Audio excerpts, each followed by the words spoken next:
నమస్కారం ETV news కు స్వాగతం ముందుగా ముఖ్యాంశాలు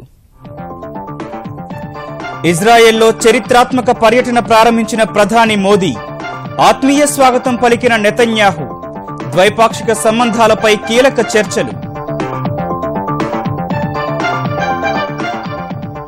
తెలుగు రాష్ట్రాల్లో కోవింద్ పర్యటన మోదీ స్వప్నం సాకారం చేసేందుకే మద్దతిస్తున్నామన్న కేసీఆర్ ఏపీ అభివృద్ధికి సహకరిస్తారని చంద్రబాబు ఆకాంక్ష రాష్ట్రపతి పదవి గౌరవం ఔన్నత్యాన్ని కాపాడతానన్న కోవింద్ రాజకీయాలకు అతీతంగా విధులు నిర్వహిస్తానని ప్రజాప్రతినిధులకు హామీ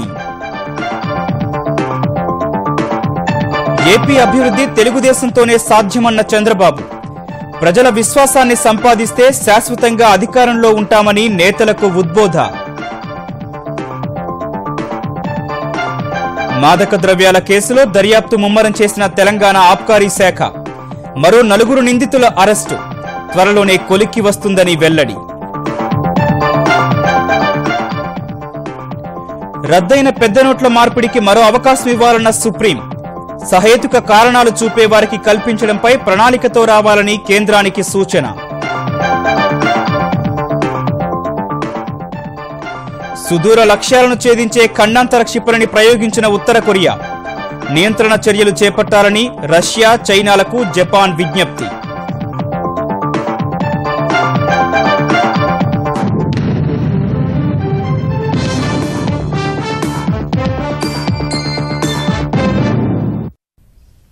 ద్వైపాక్షిక బంధాన్ని సరికొత్త శిఖరాలకు తీసుకెళ్లాలని భారత్ ఇజ్రాయెల్ నిర్ణయించాయి ఉగ్రవాదం వంటి ఉమ్మడి సమస్యలపై కలిసి పోరాడాలన్న అభిప్రాయం వ్యక్తం చేశాయి ఈ మేరకు ఇజ్రాయెల్లో అడుగుపెట్టిన తొలి భారత ప్రధానిగా చరిత్ర సృష్టించిన నరేంద్ర మోదీకి అపూర్వ స్వాగతం పలికిన ఇజ్రాయెల్ ప్రధాని నెతన్యాహు సంబంధాల బలోపేతానికి ఎల్లలులేని సహకారం అందించుకోవాలని వ్యాఖ్యానించారు కలిసి నడిస్తే మెరుగైన పురోగతి సాధిస్తామని మోదీ సూచించారు ఇజ్రాయెల్లో అడుగుపెట్టిన తొలి భారత ప్రధానమంత్రిగా చరిత్ర సృష్టించిన నరేంద్ర మోదీకి ఆ దేశ ప్రభుత్వ ఘన స్వాగతం లభించింది టెల్-అవీవ్లోని బెన్ గురియన్ విమానాశ్రయంలో దిగిన మోదీకి పోప్ అమెరికా అధ్యక్షుడికి మాత్రమే ఇచ్చే ప్రోటోకాల్తో ఆ దేశ ప్రధాని బెంజమిన్ నెతన్యాహు స్వయంగా ఎదురేగి స్వాగతం పలికారు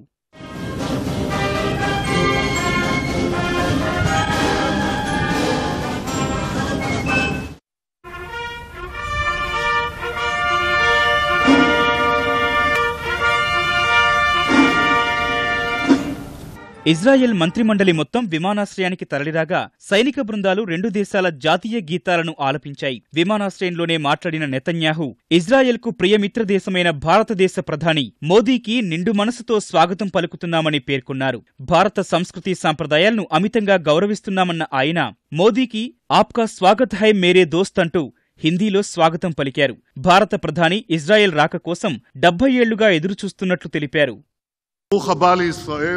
ראש ממשלת הודו, ידידי נרנדרה מודי. My friend Prime Minister Narendra Modi, welcome to Israel. Aapka suhagate mere dost.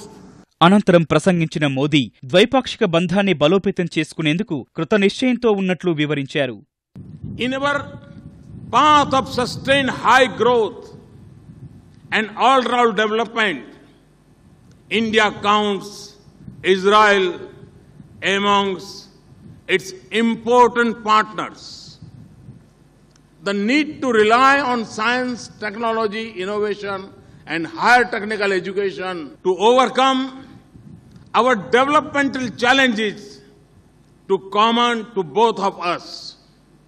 Alongside building a partnership for shared economic prosperity, we are also cooperating to secure our societies against common threats such as terrorism.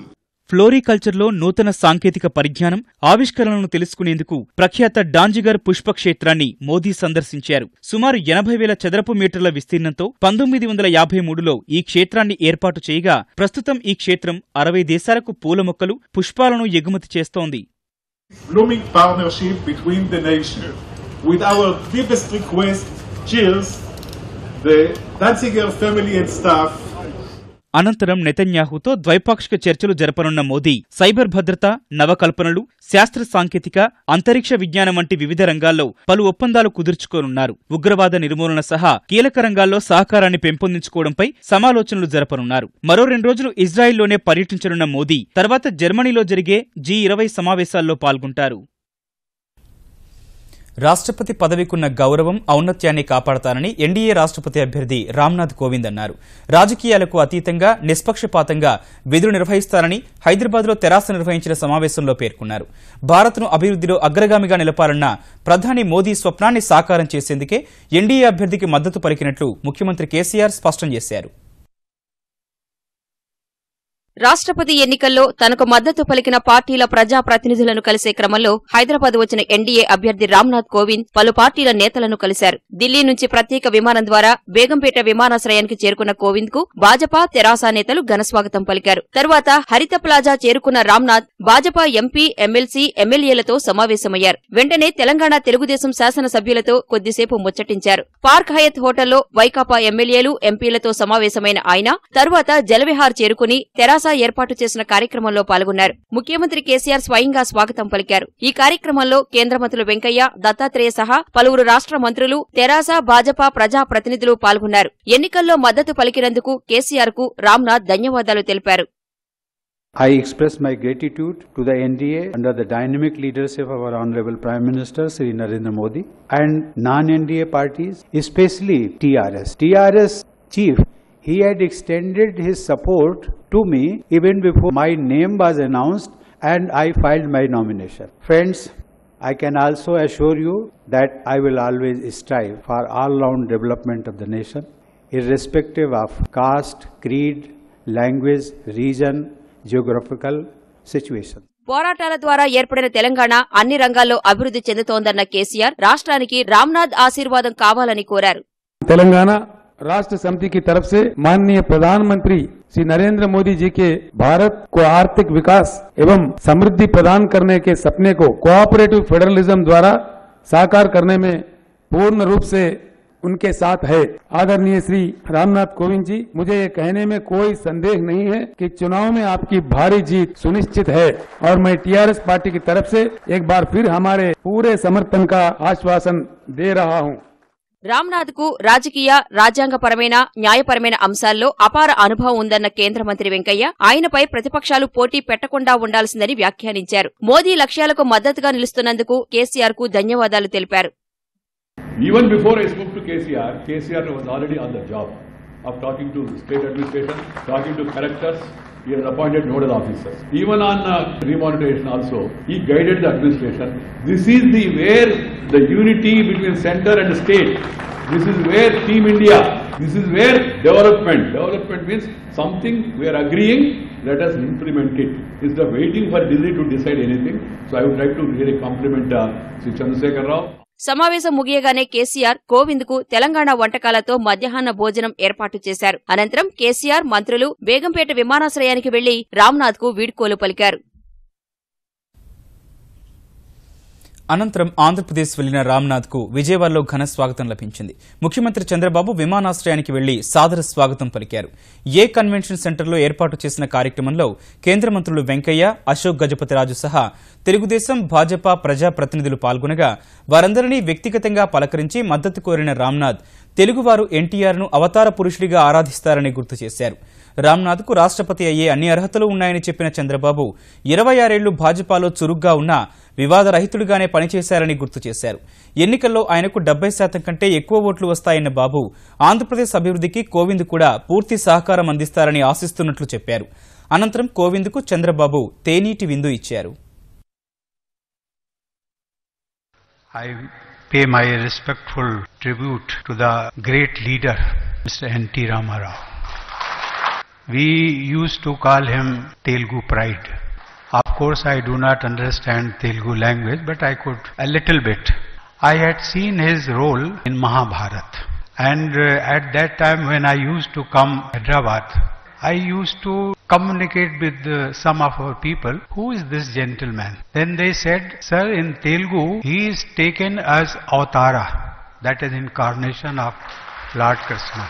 At this moment, I would like to express my thanks to Honorable Chief Minister, who was gracious enough to support my candidature even before my name was announced.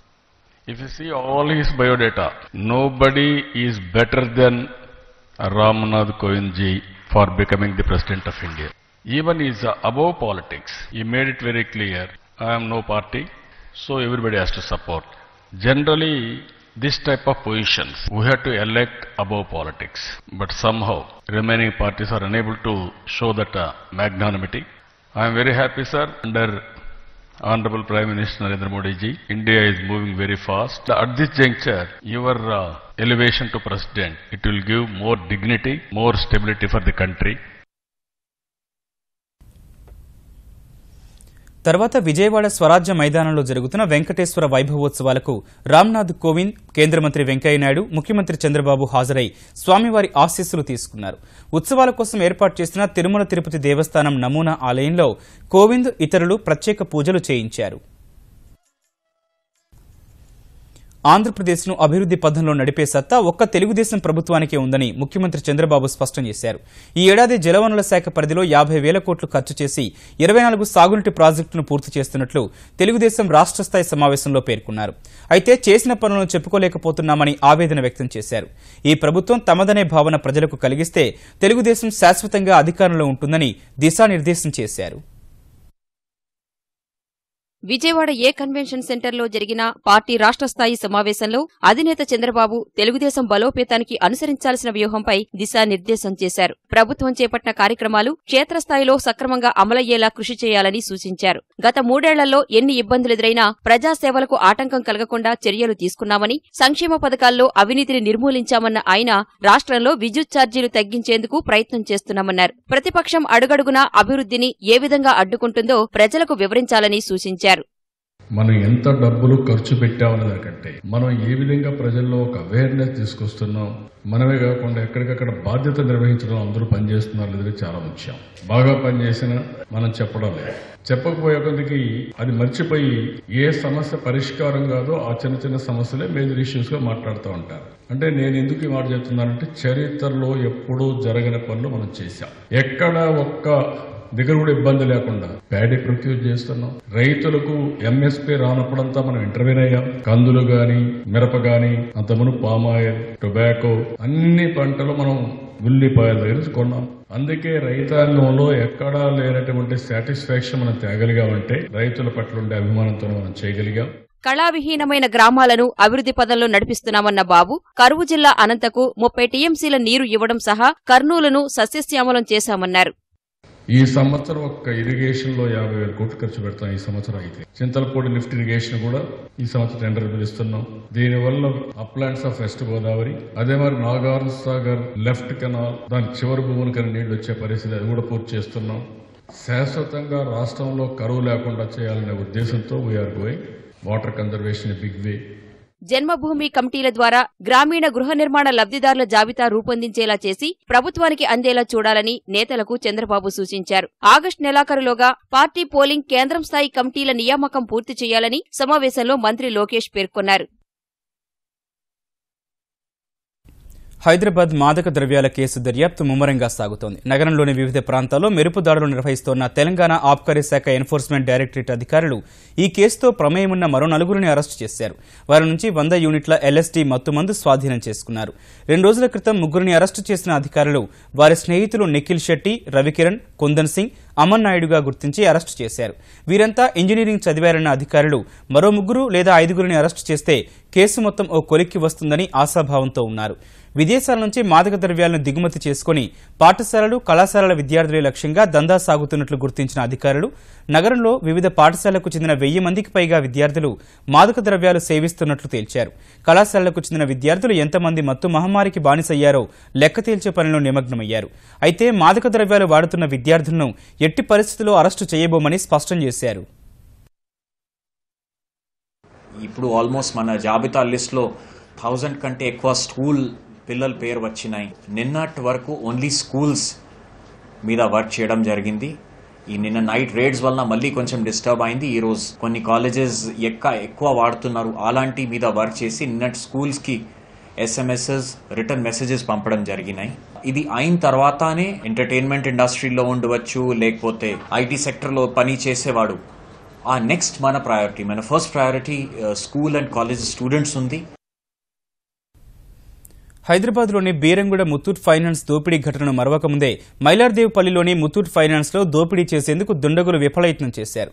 ఉదయం 10 గంటలకు ముత్తూట్ ఫైనాన్స్లోకి ప్రవేశించిన 2 దుండగులు రుణం కావాలని క్యాషియర్ను అడిగారు. స్థానిక ధ్రువపత్రం కావాలని cashier వారికి సూచించగా ఈలోపు మరో 2 దుండగులు లోపలికి ప్రవేశించి తుపాకీ, కత్తి చూపిస్తూ నగదు, ఆభరణాలు ఇవ్వాల్సిందిగా డిమాండ్ చేశారు. మేనేజర్ లతీఫ్ తన పక్కనే ఉన్న కిటికీని తెరిచి కేకలు వేయగా చుట్టుపక్కల ఉన్న స్థానికులు ఫైనాన్స్లోకి వచ్చారు. వారికి తుపాకీ చూపించి భయపెట్టగా దుండగులను పట్టుకునేందుకు ఎవరూ సాహసించలేదు. వెంటనే దుండగులు టవేరా వాహనంలో అక్కడి నుంచి పారిపోయారు. ఈ ఘటనపై దర్యాప్తు చేపట్టిన పోలీసులు పక్కా ప్రణాళికతో దోపిడీకి వచ్చారని గుర్తించారు. నిందితుల కోసం గాలింపు చేపట్టిన ప్రత్యేక బృందాలు సాయంత్రానికి దుండగులు పారిపోయిన టవేరా వాహనాన్ని మైలార్దేవ్పల్లి సమీపంలో ఉన్న హ్యాపీ హోమ్స్ వద్ద గుర్తించారు. హైదరాబాద్లో ట్రాఫిక్ నిబంధనలు ఉల్లంఘించే వాహనదారుల డ్రైవింగ్ లైసెన్స్ రద్దు చేయడానికి నిర్దేశించిన 12 పాయింట్ల వ్యవస్థను ఆగస్టు 1 నుంచి అమలు చేస్తామని హైదరాబాద్ పోలీస్ కమిషనర్ మహేందర్ రెడ్డి తెలిపారు.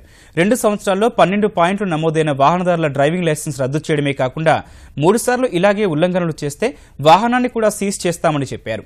హైదరాబాద్ బషీర్బాగ్లోని సిపి కార్యాలయంలో రవాణా శాఖ రూపొందించిన ఎంవాలెట్ యాప్ ద్వారా ఈ చలానాను అనుసంధానం చేసే వ్యవస్థను ప్రారంభించిన ఆయన ఈ ఎంవాలెట్ యాప్ ద్వారా 12 లక్షల మంది ఇప్పటి వరకు 27 లక్షల డ్రైవింగ్ లైసెన్సులు, ఆర్సీలు డౌన్లోడ్ చేసుకున్నారని చెప్పారు. ఇప్పటి నుంచి ఎంవాలెట్ యాప్లోనే డిజిటల్ రూపంలో డ్రైవింగ్ లైసెన్సులు అందుబాటులో ఉంచుకోవచ్చని మహేందర్ రెడ్డి వివరించారు. ఈ ఎంవాలెట్ ద్వారా చలాన్ మనం జనరేట్ అవ్వగానే వాళ్ళకి నోటిఫికేషన్ వచ్చే విధంగా, అట్లాగే పెండింగ్ చలాన్స్ ఎన్ని ఉన్నాయని చెప్పేసి స్టేటస్ వాళ్ళ వెహికల్ పైన కానీ వాళ్ళ డ్రైవింగ్ లైసెన్స్ పైన ఎన్ని ఉన్నాయని చెప్పేసి యాప్ ద్వారా వాళ్ళకి నోటిఫై చేసే విధంగా, పేమెంట్ చేయాలి అనుకుంటే ఆ యాప్ ద్వారానే పేమెంట్ గేట్వే ఇచ్చి మనకి ఎలక్ట్రానిక్ ట్రాన్సాక్షన్స్ ద్వారా, డిజిటల్ ట్రాన్సాక్షన్స్ ద్వారా పేమెంట్ కూడా చేయడానికి మనం ఆ సౌకర్యం ఇవ్వడం, ప్రజల దగ్గరికి తీసుకొని రావడం జరిగింది. తిరుపతి శివార్లోని సత్యనారాయణపురం సమీపంలో శేషాచలం అటవీ ప్రాంతంలో ఎర్రచందనం ప్రత్యేక కార్యదళం ₹1,00,00,000 విలువైన ఎర్రచందనం దుంగలను స్వాధీనం చేసుకుంది. ఈ తెల్లవారుజామున సత్యనారాయణపురం సమీపంలో కూలీలు దుంగలు తరలించడానికి ప్రయత్నిస్తున్నారని తెలుసుకున్న ప్రత్యేక కార్యదళం బలగాలు గాలింపు చేపట్టగా 50 మందికి పైనే కూలీలు తారసపడ్డారు.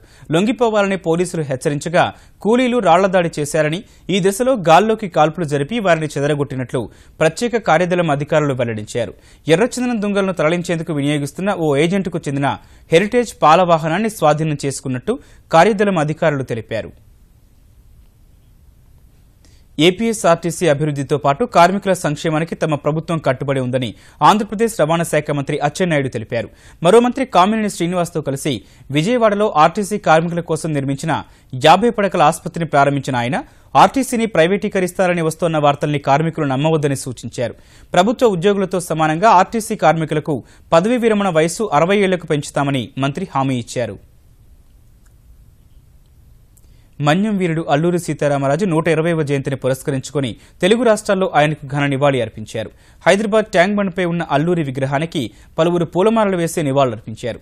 విజయవాడ సత్యనారాయణపురంలోని అల్లూరి విగ్రహం వద్ద నివాళులర్పించిన ముఖ్యమంత్రి చంద్రబాబు మన్యం వీరుడి విగ్రహాన్ని పార్లమెంటు ప్రాంగణంలో పెట్టేందుకు తెలుగుదేశం పార్టీ ప్రయత్నిస్తుందని చెప్పారు. ఇదే సమయంలో అల్లూరిని స్ఫూర్తిగా తీసుకుని గిరిజనులు అనేక అంశాలపై చైతన్యవంతులు కావాలని పిలుపునిచ్చారు. ఆదివాసీల సంక్షేమానికి తెలుగుదేశం ప్రభుత్వం కట్టుబడి ఉందన్న చంద్రబాబు చాపరాయిలో ప్రభుత్వం తవ్వించిన బోర్ల నుంచి కాకుండా సెలయేటి నీళ్లు తాగటం వల్లే విషజ్వరాలు ప్రబలి కొంతమంది ప్రాణాలు కోల్పోయే పరిస్థితి వచ్చిందన్నారు. మరోసారి ఇలాంటి ఘటనలకు ఆస్కారం లేకుండా జాగ్రత్త పడాలని సూచించారు. అన్ని కార్పొరేషన్లలో అభివృద్ది పనులు మరింత వేగవంతం చేయాలని తెలంగాణ పురపాలక శాఖ మంత్రి కేటీఆర్ ఆదేశించారు. కార్పొరేషన్ల పరిధిలోని శాసనసభ్యులతో సమావేశమైన మంత్రి ఆయా కార్పొరేషన్ల వారి అభివృద్ది పనులు సమీక్షించారు. ప్రభుత్వం ఇచ్చిన హామీలు, వాటి పురోగతిని తెలుసుకున్న కేటీఆర్ ఆయా పట్టణాల అవసరాలకు అనుగుణంగా చేపట్టాల్సిన పలు ప్రాజెక్టులు, కార్యక్రమాలపై ఎమ్మెల్యేలతో చర్చించారు. ఆయా పనులకు టెండర్లు పిలిచి వీలైనంత త్వరగా పనులు పూర్తి చేయాలని సూచించారు. ఈ నెల 10న కార్పొరేషన్ల పరిధిలోని ఎంపీలు, ఎమ్మెల్యేలు, మేయర్లు, కమిషనర్లతో హైదరాబాద్లో ఉన్నత స్థాయి సమావేశం నిర్వహించనున్నట్లు కేటీఆర్ నిర్ణయించారు. ఆయా కార్పొరేషన్లలోని పనులు, ప్రతిపాదనలను కమిషనర్లు సమావేశానికి తీసుకురావాలని ఆదేశించారు. గురుకుల డిగ్రీ జూనియర్ కళాశాలల అధ్యాపకులు పీడీ లైబ్రేరియన్ ప్రిన్సిపాళ్ల నియామక ప్రాథమిక పరీక్షను ఈ నెల 30కి వాయిదా వేస్తున్నట్లు టీఎస్పీఎస్సీ ప్రకటించింది. ఈ నెల 16నే పరీక్ష జరగాల్సి ఉన్నప్పటికీ బోనాల కారణంగా 30కి వాయిదా వేయాలని నిర్ణయించినట్లు కమిషన్ వెల్లడించింది.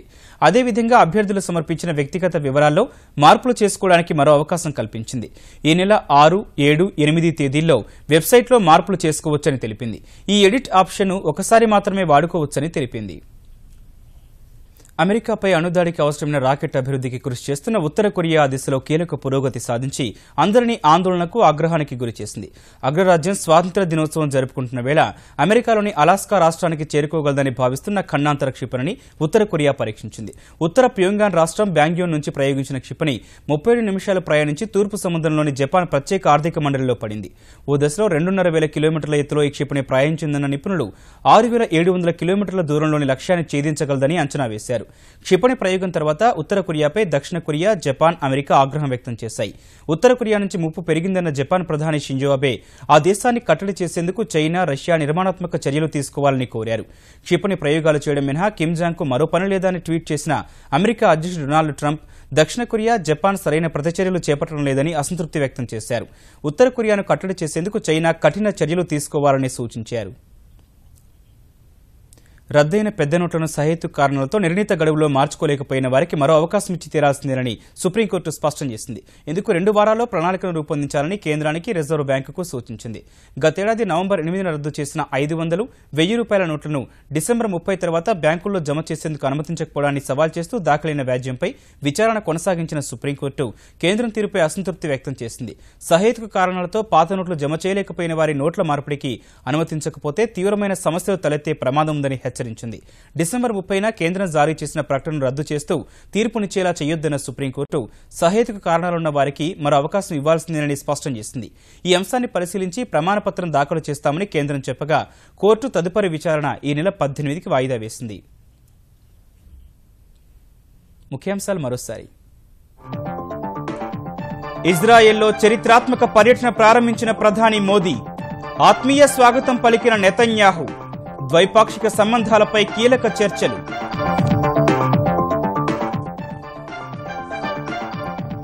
తెలుగు రాష్ట్రాల్లో కోవింద్ పర్యటన, మోదీ స్వప్నం సాకారం చేసేందుకే మద్దతిస్తున్నామన్న కేసీఆర్, ఏపీ అభివృద్ధికి సహకరిస్తారని చంద్రబాబు ఆకాంక్ష.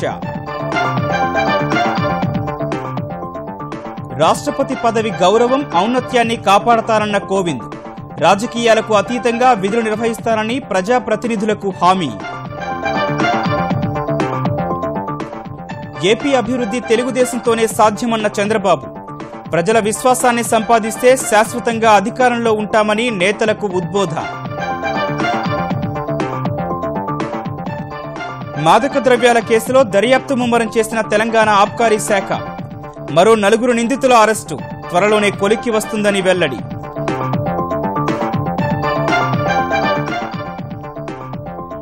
రద్దయిన పెద్ద నోట్ల మార్పిడికి మరో అవకాశం ఇవ్వాలన్న సుప్రీం, సహేతుక కారణాలు చూపే వారికి కల్పించడంపై ప్రణాళికతో రావాలని కేంద్రానికి సూచన.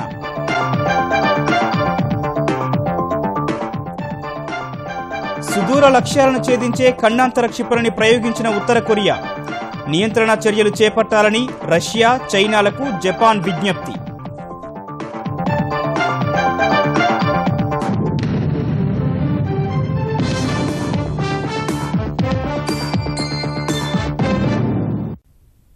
ఈటీవీ న్యూస్ సమాప్తం. నమస్కారం.